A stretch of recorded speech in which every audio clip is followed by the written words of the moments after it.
Por supuesto que la extrañamos, Miss. Ay, pues muchas gracias, por lo menos me la voy a creer, ¿eh? Me las voy a creer, porque yo digo, luego los alumnos me dicen, no, maestra, es que sí, y a la mera no es cierto. Es que el día de ayer no pude estar con ustedes porque se juntaron el técnico de Telmex con el ingeniero en informática de la facultad que vino a checar mi computadora. Ceci, gracias, Ceci, Vera, Lugo, gracias por tu información de todo esto. No me puedo pasar a Total Play porque dicen que en la zona donde yo estoy no tienen la famosa fibra óptica. Entonces, ahorita, por lo menos ya las dos clases anteriores, Telme me aseguró que con lo que vinieron, lo que ya se hizo, ya no iba a tener interrupciones. Por lo menos las dos primeras clases me las dijo dar bien, no me sacó, mi voz no se escucha entrecortada, que claro, ahorita no estoy presentando mis diapositivas. Cuando presente las diapositivas quiero ver que también no se logre o no se interrumpa esto, porque ya ven que luego pasa esto. Por favor, anótense en el chat todos, porque a las 11:05 yo paso lista y los que se anotaron, los que se anoten después de las 11:05 ya tienen retardo, muchachos, por favor. Y entonces, pues les estoy informando por qué razón ayer no pude estar con ustedes, porque bueno, pues vino por un lado como les comenté, el técnico de Telmes y también vino el ingeniero, y ya por lo menos dice mi computadora está bien.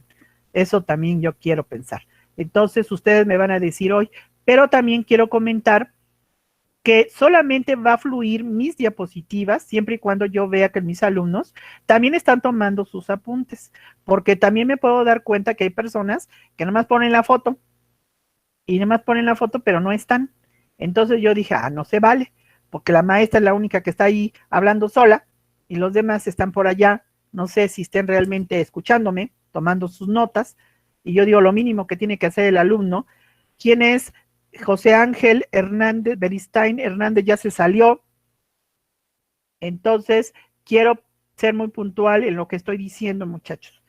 Quiero que ustedes me entiendan esa parte en la cual pues también el alumno tiene que estar pendiente de lo que está tomando de la clase, ¿sí? Si nada más está por ahí su foto y se me van a desayunar, se van a almorzar o están distraídos haciendo tareas de otras materias y no atentos a lo que estoy explicando, pues como que no fluye, no va a fluir las diapositivas, ¿verdad?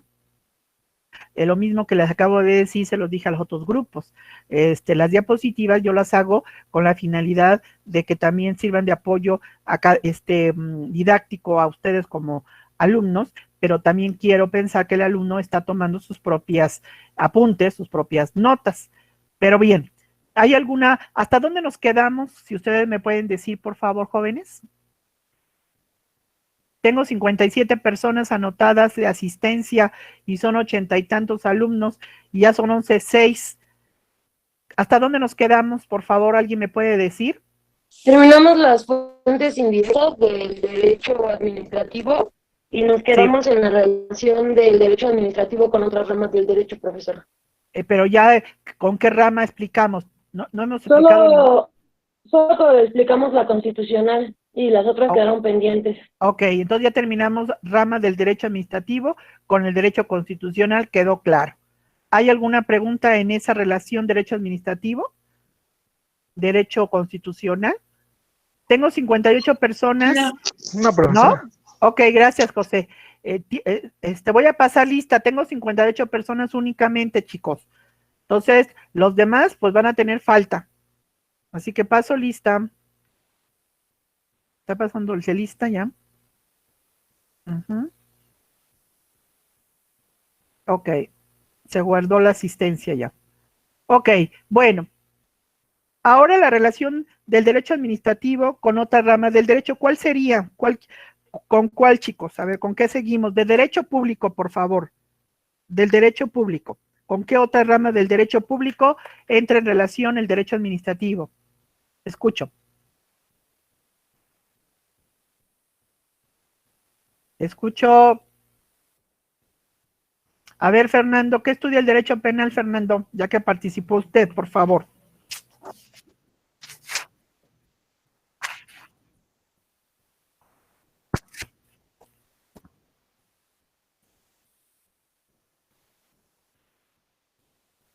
Ok. ¿Y cómo se relacionaría el derecho penal con el administrativo, Fernando? ¿Usted su apellido, Fernando, es? Ok, gracias. Adelante, Fernando, escucho.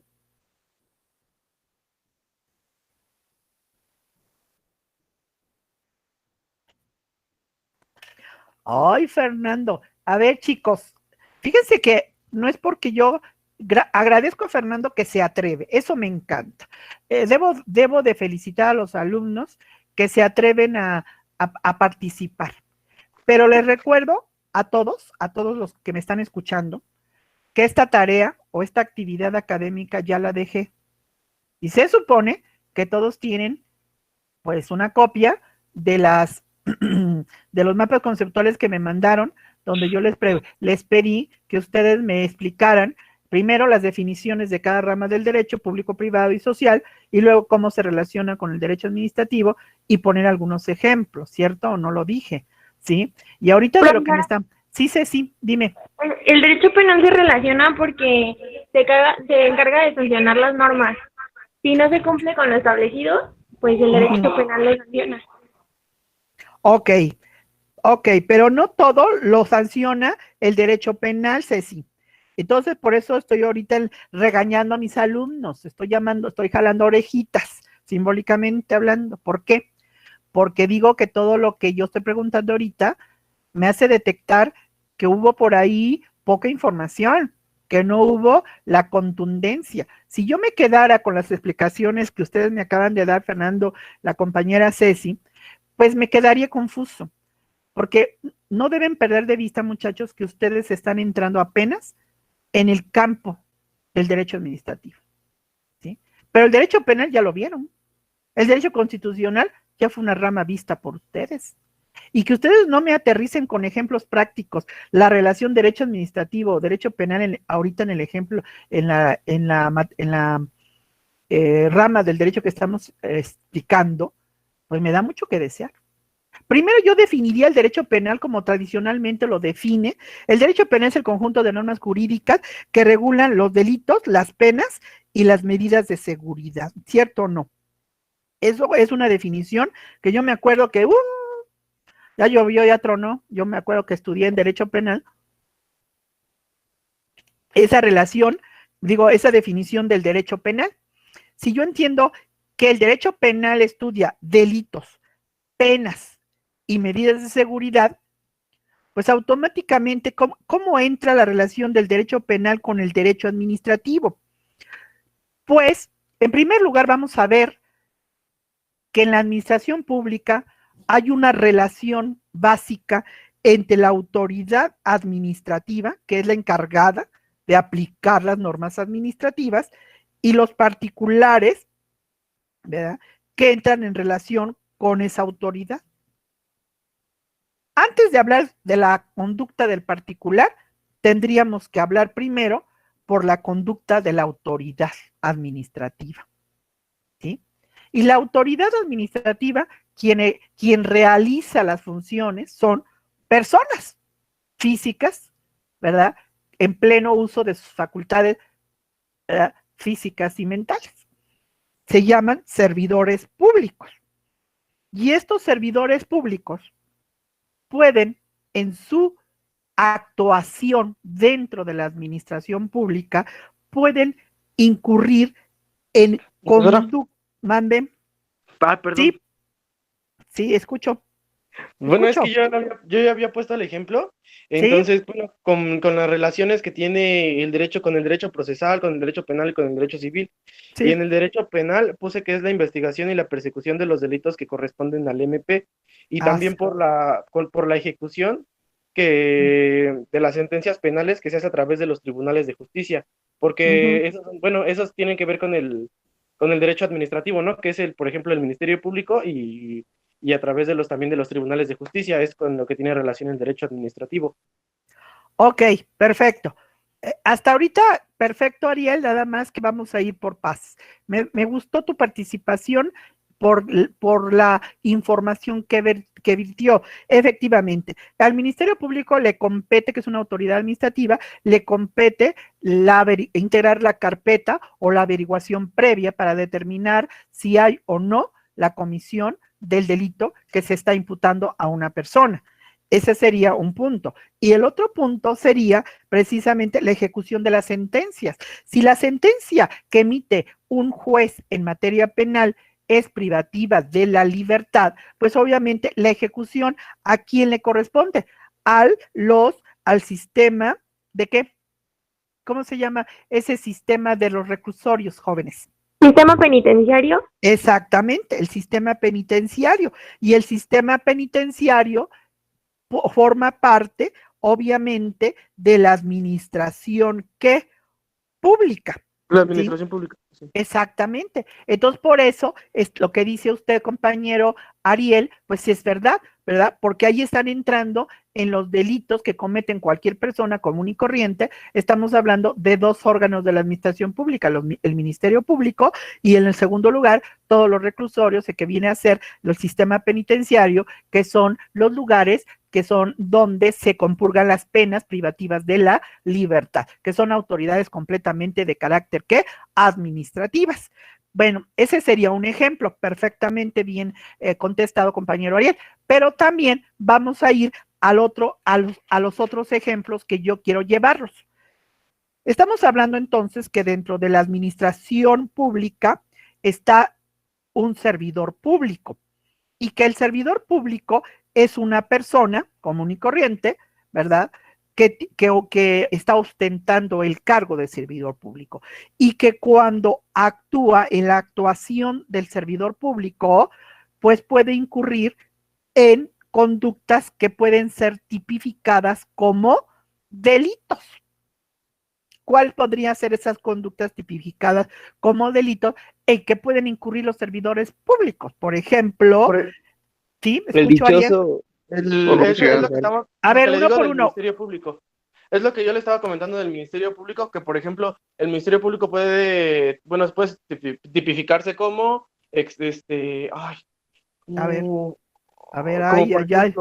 sí.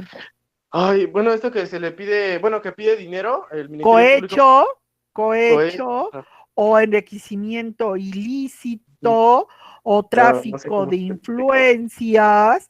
A ver, me extraña que aquí, a estas alturas del partido que van en quinto semestre, jovencitos, y que son penalistas de hueso colorado los aragonenses, los que egresan de la Facultad de Aragón, híjole, son penalistas, les encanta el penal.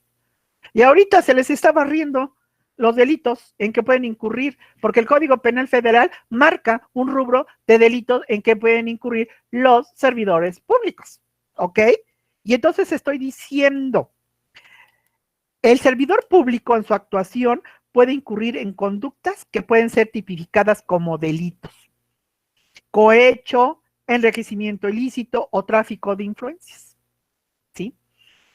Y entonces ustedes dirán, ¿y qué sucede o cómo es el mecanismo para detectar? ¿Sí? Porque ¿qué tenemos que esperar a ver que el servidor público se lleve todo el dinero y que de la noche a la mañana ya tiene grandes mansiones? Y pues podemos poner muchos ejemplos de servidores públicos que hoy en día se han ventilado ya a nivel prensa, ¿no? Y que sabemos cuántas mansiones y cuánto dinero, y que en el extranjero las cuentas ni siquiera en bancos mexicanos, sino en bancos extranjeros, etcétera. A ver, Sánchez Gallardo, Tania, que ya abandonó, Sánchez, estoy poniendo los nombres de las personas que se están saliendo, porque eso me dice que voy a anotarlas, porque si no regresan les pongo ya doble falta. Entonces, ¿cómo sería el mecanismo para detectar? Bueno, uno de los mecanismos para detectar el comportamiento de estos, sí, compañera Erendira, dime. Disculpe, profesora, le iba a decir que aquí tengo el capítulo de los delitos cometidos por servidores públicos. ¿Quiere que se adelante, lo diga? Por favor. Sí, es el ejercicio ilícito del servicio público, abuso de autoridad, desaparición forzada de personas, bueno, sí, ya está derogado, sí, coalición de servicios públicos, uso ilícito de atribuciones y facultades, del pago y recibo indebido de remuneraciones de los servidores públicos, concusión, intimidación, ejercicio, abuso de funciones, tráfico de influencia, cohecho a servidores públicos extranjeros, peculado y enriquecimiento ilícito. Ahí están, gracias. ¿Qué artículo es? Es el título 10º y van del artículo 212 al artículo 224 del Código Penal Federal. Ok, muchas gracias, compañera Erendira. Entonces, ahí estamos viendo como si hay un capítulo exprofeso de los delitos que pueden cometer quienes, los servidores públicos. No es nada más inventado, pero y ahí estamos viendo cómo todas las personas que trabajamos en dependencias del gobierno, puede ser federal, local o municipal, son servidores públicos, ya sean del Poder Legislativo, del Ejecutivo o del Judicial. Pero ahorita nosotros estamos viendo, obviamente, a los servidores públicos que laboran dentro de la administración pública del ámbito federal, Poder Ejecutivo federal. Los estamos de alguna manera enfocando a ellos, pero eso no significa que no se pueda dar en servidores públicos de las entidades locales y de los municipios. Se da en los 3 niveles de gobierno, ¿no? Entonces, decimos, ¿cómo podemos detectar esa conducta? Gracias, compañera Erendira, por su gran aportación. Sí, Tania, adelante, Tania. Perdón, es que se me fue la conexión. Ah, qué bueno, porque ya te estaba poniendo doble falta, Tania. No me hagan dudar, porque miren, muchachos, yo como lo he dicho, yo puedo dar clases con los que... Gracias, Tania. Yo puedo dar clases con los que realmente están convencidos de que su preparación, recuerden, ya que estoy en la administración pública, ¿a quién le está costando? ¿A quién le está costando el que ustedes tengamos oportunidad de cursar una carrera profesional en una universidad que es gratuita? ¿A quién le está costando?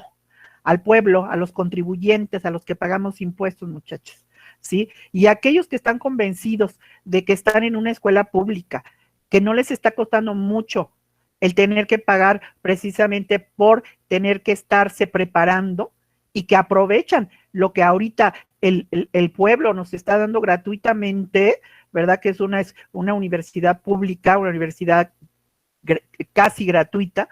Muchachos, compárenlo con las colegiaturas de las escuelas o de universidades privadas y se van a dar cuenta el abismo tan grande que hay en cuanto a dinero y lo que recibimos en calidad de nuestra universidad. Entonces, por eso yo siempre diré, ¿saben qué, muchachos? Aquí los que están comprometidos están presentes aún a distancia, aún cuando la maestra no los esté viendo físicamente. No te veo yo, pero tú te ves. Y si tú tienes conciencia, tú mismo, tu conciencia te va a decir, ¿quieres prepararte y ser un profesionista exitoso el día de mañana? Prepárate ahorita que todo se está dando gratis. El día de mañana, cuando tú ya termines los créditos y tengas que empezar a trabajar, a ver, Sánchez Gallardo ya se volvió a ir otra vez, ¿cómo se llama? Pues automáticamente te vas a dar cuenta que no estás lo suficientemente preparado. Y cuando te quieras preparar, ya no va a ser gratis las cosas, te va a costar prepararte, pagar para actualizarte, ¿sí? Y entonces es cuando te tengas que dar cuenta que el tiempo que perdiste ahorita, en vez de estar tomando la clase y haciéndote acá y allá, ay, qué bueno que la maestra sigue dando, que siga hablando. Yo puedo seguir hablando, pero yo lo que quiero que aquí se entienda es que yo quiero que vayamos de la mano, alumnos y profesor, para ir entendiendo, para ir caminando, para ir recorriendo este camino, este proceso de enseñanza-aprendizaje, muchachos. Porque yo puedo decirme, no, pues los alumnos me dicen que todo lo entienden bien, ¡ay, qué bueno! Pero cuando yo veo que no hay un compromiso de los alumnos, y cuando uno está preguntando, los alumnos se callan, los alumnos no me contestan, pues yo digo, pues, ¿qué pasa? Y claro, ahí empiezo a regañar. Yo soy muy amable. Luego me dicen que soy un poco bipolar, porque soy amable y luego de pronto sale lo malo de la maestra y empiezo a jalar orejitas, aunque sea simbólicamente hablando. Pero no es el hecho de que sea bipolar, es el hecho de que cuando tengo que llamar la atención, la tengo que llamar para que los alumnos entendamos que cuando nos preparamos o estamos preparándonos en estos cursos a distancia, va a depender ya no de que el maestro te esté viendo, a ver, compañerito está distraído, a ver, ¿qué estoy diciendo? Yo ahorita no los veo, pero sí puedo detectar quiénes están participando y de lo que está diciendo la maestra, mire maestra, y también esto y también aquello, entonces están aportando y esos están conmigo, mientras otros están silencio, silencio, silencio, silencio, desde que empieza la clase hasta que termina. Entonces, por eso es importante, muchachos, que yo tenga que decirles que ustedes tienen que estar conmigo. Y tienen que estar conmigo precisamente porque la materia de derecho administrativo puede ser fascinante cuando le empezamos a encontrar el gusto, el conocimiento.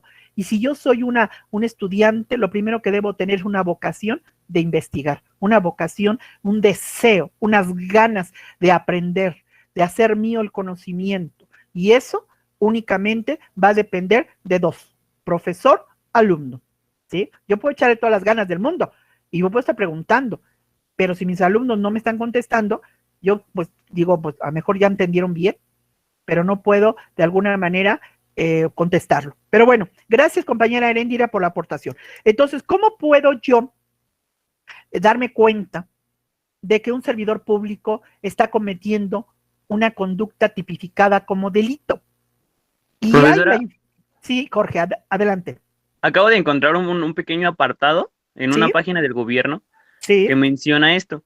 Sí, Dice, dígame. si quieres presentar una queja o denuncia relacionada con irregularidades cometidas por servidores públicos federales en el desempeño de sus funciones, puedes dirigirte al órgano interno de control de la dependencia o entidad en la que estén adscritos. Así es, exactamente. Ahí te atenderán y te darán tu trámite a tu queja o denuncia. Y menciona Exacto. aquí, si la Gracias, denuncia es Jorge. en contra de algún servidor público adscrito, Sí. dice, será la Contraloría Interna de la Secretaría de la Función Pública quien atiende esas quejas. Y bueno, Claro. menciona por correo electrónico, por correspondencia, de forma personal y de vía telefónica. Ok, gracias, compañero. Me da gusto, Jorge, cuando me aportan todo esto. Es decir, iba yo precisamente, Jorge, a ese punto. ¿Cómo podría yo, verdad, saber que un servidor público está o no presentando una conducta tipificada como delito? Primero, antes de compañero, sí, adelante. ¿Quién? ¿Puedo dar un ejemplo? Sí, Sergio, adelante. Cuando son las licitaciones y clasifican licitaciones del metro ya han clasificado delitos como enriquecimiento ilícito o fraude, igual, pues es obvio que es mediante una denuncia, claro. Se abre una carpeta de investigación y se lleva todo un proceso legal. Así y ya es cuando llegan y checan cuentas, hacen diligencias y todo ese tipo de cosas para comprobar el delito. Exactamente, Sergio, muy amable, gracias, ya tomamos en cuenta tu participación. Efectivamente, muchachos, antes me gustan esas participaciones porque me están enriqueciendo y voy a explicarlo y ahorita les voy a pedir un poquito de no participación, ahorita sí voy a pedir no participación para que me dejen un poco avanzar y una vez que ya avance ya todo lo que me quieran aportar, bienvenido. Efectivamente, entonces decimos que el servidor público en su actuación puede incurrir en conductas que pueden ser tipificadas como delito. Y pueden haber dos vías, efectivamente, como ya nos lo dijeron los compañeros, puede haber dos vías por las cuales se puede detectar la comisión del delito cometido por un servidor público. La primera es por el órgano interno de control, que hace un momento su compañero Jorge nos decía, los órganos internos de control, que también se les llaman contralorías internas.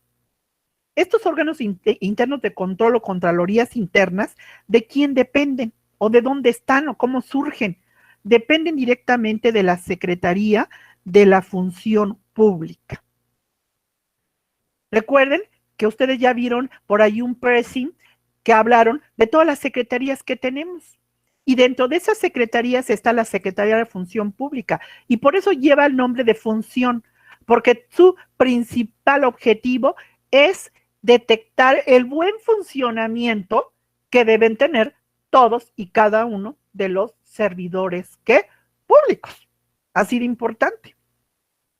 Por eso, ¿quién debería de ser el primero antes de que venga una denuncia ciudadana? Pues el órgano interno de control. Porque los órganos internos de control, como decía hace un momento el compañero Jorge, ¿dónde están físicamente? Aunque dependen de la Secretaría de la Función Pública, no están allá en la Secretaría, sino que esos funcionarios que son o que forman parte del órgano interno de control están en cada una de las diferentes dependencias del gobierno. ¿Esto qué significa? Que en la Secretaría de Educación Pública hay un órgano interno de control que no depende de la SEP, depende de la Secretaría de Función Pública. En la Secretaría del Trabajo y Previsión Social también hay un órgano interno de control que no depende del titular de la Secretaría del Trabajo, sino de la Secretaría de Función Pública. Y así puedo enumerar todas las secretarías de Estado. Incluso la UNAM, que es una paraestatal, la UNAM, ¿sí? También dentro de la UNAM hay un órgano interno de control que no depende de la UNAM, depende de la Secretaría de la Función Pública. Y estos órganos internos de control, ¿qué hacen? ¿Para qué se dedican? Pues se dedican a estar supervisando que los servidores públicos de cada una de las dependencias donde están adscritos estén cumpliendo con sus funciones, que cumplan. ¿Y cómo van a poderse cerciorar? Por eso tienen que estar físicamente en la dependencia, porque si estuvieran allá en la Secretaría de Función Pública, pues ¿cómo van a por lupa? A veces por internet pasa como muchos alumnos que dicen, pues estoy cumpliendo, estoy aquí, maestra, pero aunque no esté, los tienen que estar físicamente, los contralores tienen que estar físicamente en cada dependencia para estar checando que los servidores públicos estén realizando sus funciones conforme a lo que dicta la ley. De tal manera que los órganos internos de control, ¿sí?, tienen que realizar permanentemente auditorías. ¿Qué es una auditoría? Pues la auditoría es precisamente la supervisión que hace el órgano interno de control de cada uno de los servidores públicos de cada una de las diferentes dependencias. Y esa auditoría debe ser permanente, debe ser continua, ¿verdad?, para poder detectar esos casos que estamos mencionando. ¿Y qué pasa cuando la auditoría, que debería de ser la primera en darse cuenta, que luego a veces sabemos que mejor se da, como decía por ahí su compañero, también puede iniciarse un procedimiento disciplinario a través de ¿qué? De una denuncia ciudadana. ¿Ante quién? Ante el órgano interno de control, ¿verdad? Y que dijo hace un momento que puede ser vía telefónica, puede ser de manera digital, puede ser de manera presencial, ¿sí? Entonces, ahí estamos dándonos cuenta que primero deberían de ser los órganos internos de control, los primeros en hacer las auditorías, y los primeros en hacer auditorías, y los primeros en enterarse de que se están cometiendo ciertas conductas ilícitas tipificadas como delitos. Y en segundo lugar, pues las denuncias ciudadanas. Pero a veces vemos que a veces es primero la denuncia ciudadana y hasta el último las auditorías del órgano interno de control. A veces se entera el órgano interno de control por una denuncia ciudadana. Pero independientemente de cualquiera de las dos vías, ¿sí?, ¿qué van a hacer ellos? La auditoría, una vez que detecta que hay una conducta ilícita tipificada como delito, lo que va a hacer es iniciar un procedimiento disciplinario. Y ese procedimiento disciplinario que inicia el órgano interno de control, ¿dónde está sustentado? Está sustentado en la Ley Federal de Responsabilidades de los Servidores Públicos. ¿Sí? Ese procedimiento disciplinario, ¿sí?, se inicia primero, ya sea por la auditoría que hace el órgano interno de control o bien por la denuncia ciudadana. Se inicia el procedimiento. Una vez que se inicia el procedimiento, el segundo paso es notificar. ¿A quién se va a notificar?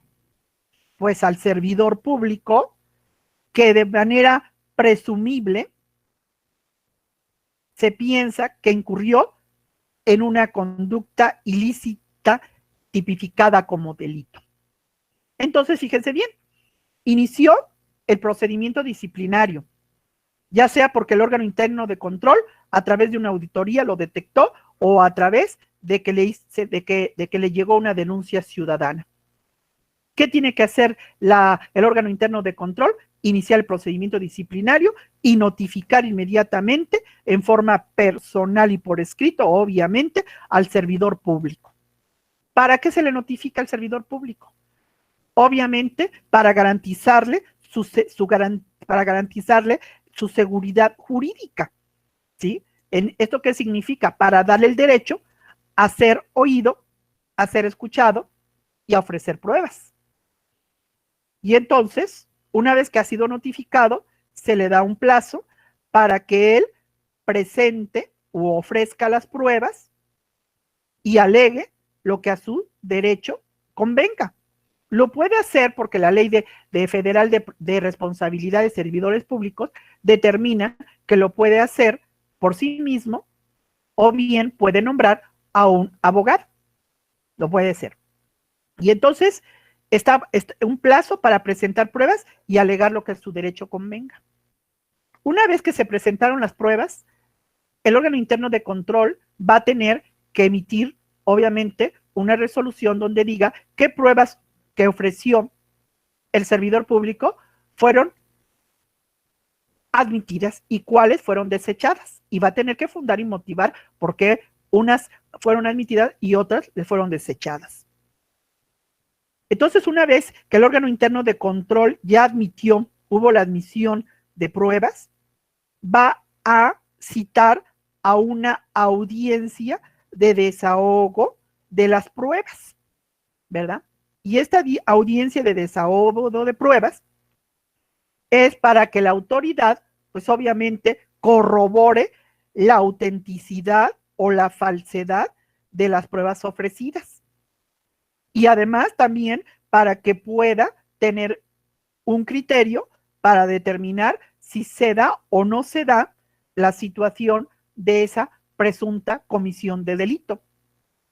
Y al final, después de la audiencia de desahogo de pruebas y después de haberse presentado los alegatos, la autoridad, órgano interno de control, va a emitir, ojo, lo que voy a decir, va a emitir una resolución, porque no es juez. Y si no es juez, porque es una autoridad administrativa, el órgano interno de control, porque depende de quién, depende de la Secretaría de la Función Pública. Por lo tanto, no es un juzgado, es una autoridad administrativa. Entonces, no emite sentencias. ¿Qué emite al final del procedimiento disciplinario? Emite una resolución. Y esa resolución puede ser en dos sentidos. Puede ser que demuestre la presunta responsabilidad penal del servidor público, o puede ser que no se haya demostrado y por lo tanto, ¿verdad?, se incorpore al servidor público a sus cargos. ¿Sí? Esa es la resolución que puede emitir el órgano interno de control. ¿Sí? Vamos a suponer que se demostró la responsabilidad del servidor público en la comisión del delito. ¿Qué va a hacer el órgano interno de control? No es juez, señores. Entonces va a canalizar esa resolución que emitió como órgano interno de control, la va a canalizar. ¿A quién la va a canalizar? A la Fiscalía Especializada en Delitos de servidores, ¿qué? Públicos. ¿Sí? Entonces, el órgano interno de control solamente fue autoridad administrativa, abogados. Él no tiene la competencia ni la facultad para poder emitir sentencias. Entonces va a tener que canalizar su resolución a la Fiscalía Especializada de Delitos de Servidores Públicos. Esta fiscalía, como Ministerio Público, ¿qué va a hacer? Va a tener que integrar la averiguación o carpeta de investigación. Integra la averiguación con las pruebas que ya están dentro de la resolución que emitió el órgano interno de control, o él puede, como fiscalía, ordenar otras pruebas para que se integre y pueda tener mayor convicción en que se integre la figura o el cuerpo del delito. De tal manera que cuando se integra la averiguación previa y hay elementos que hacen presumible ya la comisión del delito por el servidor público, ¿qué va a hacer la fiscalía? Va a tener que consignar, y ahí estoy utilizando el término consignar, porque ya habla de consignación. La consignación, ¿ante quién? Pues ante los tribunales federales en materia penal, para que sea efectivamente un juez penal el que tenga que iniciar el proceso penal, ¿verdad? Y se sigue todo el proceso penal hasta que termine, ahora sí, el juez emita quién o expida qué, la sentencia. Cosa diferente que cuando yo hablé del procedimiento disciplinario antes, no hablé de sentencia, porque el órgano interno de control no es juzgado, es autoridad administrativa y por lo tanto no emite sentencias, sino emite resoluciones. De tal manera que no es lo mismo una resolución que una sentencia. La sentencia es competencia de los tribunales y la resolución es característica de quién, de las autoridades ¿qué? Administrativas. Si la sentencia que emite el juez de lo penal declara culpable, ya no presumible, culpable al servidor público, va a tener la sentencia que ser o privativa de la libertad o también el pago en dinero por el daño que se haya causado al erario federal. O pueden ser las dos. ¿Sí? O también la sentencia puede ser en el sentido de declararlo no culpable. Y si lo declara no culpable, entonces el servidor público tendrá todo el derecho a reintegrarse al cargo que venía ocupando dentro de la dependencia donde fue suspendido de manera provisional. Y fue suspendido de manera provisional para iniciársele el procedimiento disciplinario y para haberse hecho la consignación. ¿Sí me expliqué, jóvenes? Ahí tenemos, fíjense bien, cómo se complementan los dos poderes, el poder administrativo o el poder ejecutivo con el poder judicial. Hay un complemento, porque los delitos como tales no pueden ser sancionados por ningún órgano de la administración pública. Se inicia el procedimiento disciplinario para poder averiguar si es cierto. Pero si después de la resolución hay elementos que presumen la configuración del delito por el servidor público, pues en ese caso entonces, ahora sí, el órgano interno de control canaliza esto ante la Fiscalía especializada en delitos de servidores públicos para que una vez que esta Fiscalía integre la averiguación previa y considere que hay elementos que presumen la configuración del delito, se consigne ante los tribunales federales en materia penal y corresponde al tribunal, al juzgado penal, el seguir todo el proceso penal, que va a aterrizar con una sentencia que puede ser declararlo culpable o declararlo no culpable. Si lo declara culpable, pues automáticamente, ¿verdad? Podrá ser privativa de la libertad, como también podría ser la de el pago en dinero por el daño causado al erario federal, el enriquecimiento ilícito, o pueden ser las dos cosas, ¿sí? Pero si lo consideran no culpable la sentencia, el servidor público tendrá todo el derecho a incorporarse al cargo que venía ocupando anteriormente. Y entonces, ¿qué estoy diciendo? Ahí estoy viendo, fíjense bien, abogados, estoy viendo figuras administrativas, como es el órgano interno de control y como es la Fiscalía especializada en delitos de servidores públicos, son autoridades administrativas. ¿Y cuándo entra la autoridad judicial? Cuando ya se incorpora o se consigna a esa averiguación integrada a los tribunales federales en materia penal. Ahí ya entra el Poder Judicial, porque ya es campo y es competencia de él, ¿sí?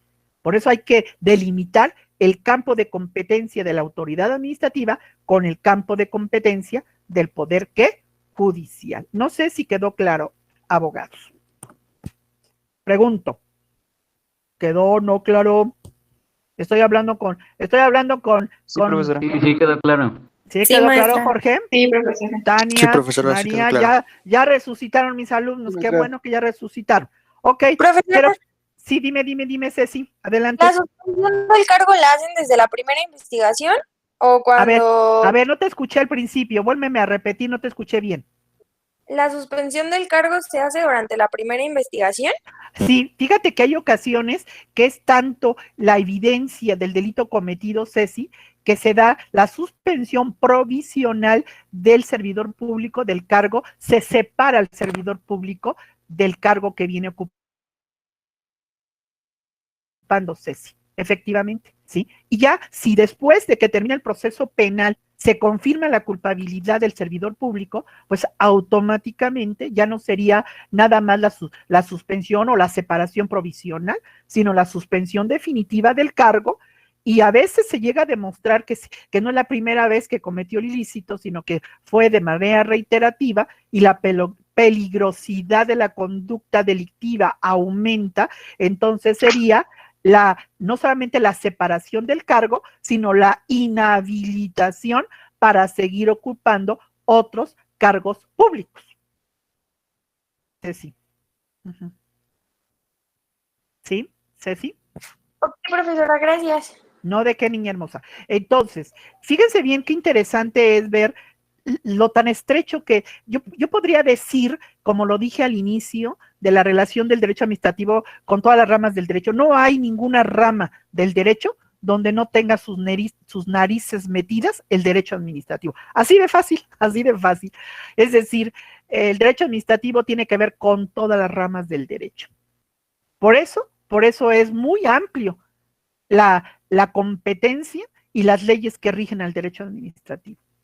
Y ojalá que muchos de ustedes que están escuchándome como mis alumnos sean futuros profesionistas, que yo los vea en la administración pública, ¿verdad? Para que vean que no nada más en el civil, no nada más en el penal lo puede hacer el abogado. Y tal vez el campo en donde haya más chamba o más cuestiones laborales donde puedan trabajar ustedes como abogados, sea precisamente la administración pública, señores. Así que nunca le hagan el feo al derecho administrativo, porque es tan fascinante, tan apasionante, como tan amplio es. Y claro está que yo por eso siempre, un día el doctor Manuel Plata, un excelente catedrático de la Facultad de Aragón, me decía, siempre me dicen, ay, la maestra, y me pone piropos, ¿no? Y le digo, no, yo sigo siendo una simple aprendiz del derecho administrativo. Y así me llamo, y así me catalogo, porque una simple aprendiz. Porque siempre aprendo del derecho administrativo, aprendo de mis alumnos, aprendo de las actividades académicas que ustedes me mandan, aprendo, ahorita que los compañeros me empezaron a aportar información, aprendo de todo ello, porque sería muy ególatra y muy prepotente de mi parte tener que decir que yo lo sé todo del derecho administrativo. Acabo de decir que una de las ramas más compleja y más amplia es precisamente el derecho administrativo, abogado. Por eso me considero simplemente una persona que está aprendiendo diario a diario el derecho administrativo. Y ojalá que ustedes también como futuros profesionistas también tengan siempre ese gusanito de investigar, ese gusanito de querer siempre aprender más, porque créanme que el tiempo a veces no es suficiente para poder pues aprender de todo lo que vemos en el derecho. Ojalá que sea así. Bien. Ok, Leonardo, ya te saliste, me sacó de la llamada. Ay, estos internets para poder saber si es verdad o es falso, pero bueno. Ok, entonces, pero no nada más cometen delitos, Ariadna Velázquez Espinosa, quien la conozca, díganle que le va a poner doble falta. Ok, no nada más cometen delitos los servidores públicos jovencitos. También en la relación autoridad administrativa está del otro lado el particular. Y también los particulares pueden cometer, así como dijimos, el enriquecimiento ilícito por parte del servidor público, también tenemos muchos enriquecimientos ilícitos por parte de muchos particulares que le mienten al fisco con tal de no pagar realmente los impuestos que debemos pagar, ¿sí?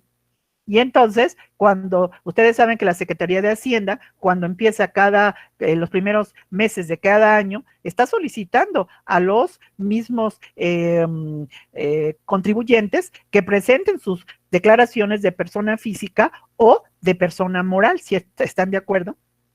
De tal forma que automáticamente muchas empresas, personas físicas, personas morales, pues presentan facturas, ¿verdad?, de gastos que ni siquiera ellos hicieron. Y hace un momento otra compañera de otro grupo me decía que ella trabajó en una gasolinera, y que iban ahí empresas a comprarles facturas del consumo de gasolina.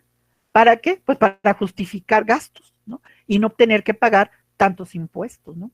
Entonces, esa defraudación fiscal que cometen muchos contribuyentes en contra del erario federal, pues también son delitos, jóvenes, delitos, y que Hacienda pues puede canalizar precisamente ante los tribunales para que esa persona pueda ser juzgada, y si es culpable, pues tenga obviamente cuántos ejemplos de personajes públicos hemos por ahí visto, que se les priva de la libertad y además tienen que pagarle al fisco todo lo que no pagaron, el impuesto principal más los recargos que genera por cada día que tú no pagues tu impuesto principal. Entonces, ahí estamos viendo que la figura del delito, que sancionan las leyes penales, pues no solamente se aplican para el caso de los servidores públicos, sino también para el caso muy puntual de quienes, de los particulares también, ¿sí? Y nos podemos salir de la materia fiscal y nos podemos ir, por ejemplo, a la materia ecológica, ¿no? Delitos ecológicos, ¿no?, que pueden cometer tanto autoridades como particulares. ¿Y por qué? Porque también las autoridades, ojo, el deterioro que sufra cualquier recurso natural, porque por eso la Ley General de Bienes Nacionales le da facultades a las secretarías de Estado para conservar en buen estado todos los recursos naturales, señores, no nada más, ay, qué bonito es México, ay, qué bonitos son los ríos, los lagos, las lagunas, ¿verdad?, el suelo, subsuelos, etcétera, ¿no? Sino es importante que esos recursos naturales se conserven en buen estado, y el deterioro que sufra estos recursos naturales, hay responsabilidad de los titulares de las secretarías de Estado, porque el hecho de ser responsable de un bien que es del Estado, pues no nada más es porque es mío, sino porque yo le debo dar mantenimiento, le debo dar, obviamente, limpieza a ese recurso, ¿no?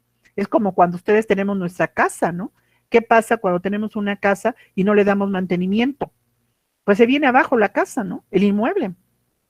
Y cuando queremos repararlo, pues nos cuesta más, ¿verdad?, dinero la reparación que haberle dado mantenimiento en forma permanente, ¿no? Y pues es nuestro patrimonio. Si nosotros sabemos que no le damos mantenimiento, el precio de ese inmueble totalmente se viene abajo, ¿no? Cuando te hacen un avalúo, ven inmediatamente la edificación, ven el tipo de material que tiene la construcción, cuánto tiempo tiene, qué deterioro tiene, y ahí va haciendo que baje o suba el precio del inmueble, ¿no? Lo mismo pasa con las autoridades administrativas, también tienen que darle mantenimiento y conservación a todos sus recursos, ¿no? Y si no lo hacen, se fija responsabilidad, ¿sí? Entonces, si a veces el hecho de que, no sé, de que se dañen aguas nacionales, ríos, lagos, lagunas, pues a veces el daño lo comete la misma autoridad al no estar automáticamente dándole ese mantenimiento, ¿no? O el caso de Pemex cuando está perforando pozos en alta mar. Ay, Luis Ángel ya se volvió a salir, díganle a Luis Ángel que le voy a volver a poner falta. Finalmente, ¿qué pasa cuando hay un daño al mar patrimonial, ¿no? Aguas nacionales, dentro de las aguas nacionales está el mar patrimonial. Entonces, automáticamente Pemex se está cometiendo un delito ecológico por el daño que está haciendo al contaminarse el mar patrimonial, ¿no? Y entonces ahí entran las funciones de la Secretaría del Medio Ambiente y Recursos Naturales, la Semarnat, y también entra la Procuraduría de la Defensa, la Procuraduría de Protección, al Medio Ambiente, la Profepa, que es un órgano desconcentrado de la Secretaría del Medio Ambiente y Recursos Naturales, ¿no? Para precisamente se finque la situación de responsabilidad y de la reparación del daño. Pago de la reparación del daño, aunque por allá decía en una revista del abogado, el ex ministro de la Corte, Córgora y Pimentel, que en materia ecológica la reparación del daño es subjetiva, puesto que el pagar con dinero la reparación del daño, pues nunca vas a reparar precisamente el tiempo que se va a llevar para reparar esas aguas nacionales cuando son contaminadas o esas tierras cuando se contaminan, ¿sí? Entonces dice, pasan muchos años para poder cuantificar precisamente la reparación de ese daño. Entonces ahí yo creo que es interesante darnos cuenta, señores, que también hay delitos ecológicos y que estos delitos ecológicos pues también se contemplan, se inician por autoridades administrativas como la Semarnat y la Profepa, la Secretaría del Medio Ambiente, la Procuraduría de Protección al Ambiente, como también pues si se integran las conductas y las pruebas suficientes para configurar el delito, se canalizarían ante los tribunales federales, ¿verdad? Penales, para que se finque, obviamente, la sentencia que demuestre la culpabilidad por el delito cometido. Y entonces ahí les puedo decir por qué tan importante el derecho administrativo, ¿verdad? Y tiene que ver con el penal, así que los penalistas que les gusta el derecho ecológico, ¿verdad? O que les gusta hablar del servidor público, porque cómo nos gusta al pueblo señalar al servidor público, mira, él es culpable, mira, ella se enriqueció, mira esto. Somos muy inquisidores en esa parte, ¿no? Bueno, pues a quien quiera a futuro redactar o investigar una tesis sobre los delitos que cometen los servidores públicos y ver si actualmente el procedimiento que se sigue en materia penal realmente es contundente y ejemplar para que otros servidores públicos no cometan los mismos delitos que están cometiendo, porque ya estamos cansados de que saquen nuestro horario federal, que se los lleven descaradamente, ¿no? Y que nunca se impongan sanciones ejemplares a esos servidores públicos. Entonces yo diría que este es un tema muy interesante para aquellos que les gusta el penal, pero que lo quieran relacionar con el derecho administrativo, ¿no? Sería un tema fascinante para poderlo hacer a nivel de tesis, abogados. No sé si aquí haya alguna duda, jóvenes estudiantes. ¿Dudas? No, profesora. No, Jorge. No. A ver, Cristian, la duda, dímela. Ariel es el que tiene la duda. A ver, Ariel, ¿es Ariel o es Cristian? No, yo no soy. A ver, no, yo no soy. Mi nombre es Héctor. Héctor, perdón, Héctor, la duda, por favor, adelante. Bueno, no es como del ámbito administrativo, pero también tiene que ver con el correcto funcionamiento de los servidores públicos. A ver. ¿Entraría también el Consejo de la Judicatura? Sí, pero el Consejo de la Judicatura, abogado, tiene que ver con la actuación del servidor público, pero que realiza sus funciones dentro del Poder Judicial, ¿ok? Sí. ¿Sí me explicó? Sí, por eso le dije que pero no era del ámbito administrativo. No tiene que ver exactamente, pero equiparándolo, podríamos decir que el Consejo de la Judicatura tiene mucho de similar con los órganos internos de control que sí forman parte de la Secretaría de la Función Pública y que además es parte de la administración pública, Héctor. Así es. Uh-huh. Muy bien, Héctor, gracias. A ti, muy bien. Chicos, los dejo hasta aquí. Les agradezco que ahora sí vi vivos a mis alumnos, porque lo voy a seguir viendo. No van a ver ahorita ninguna diapositivas.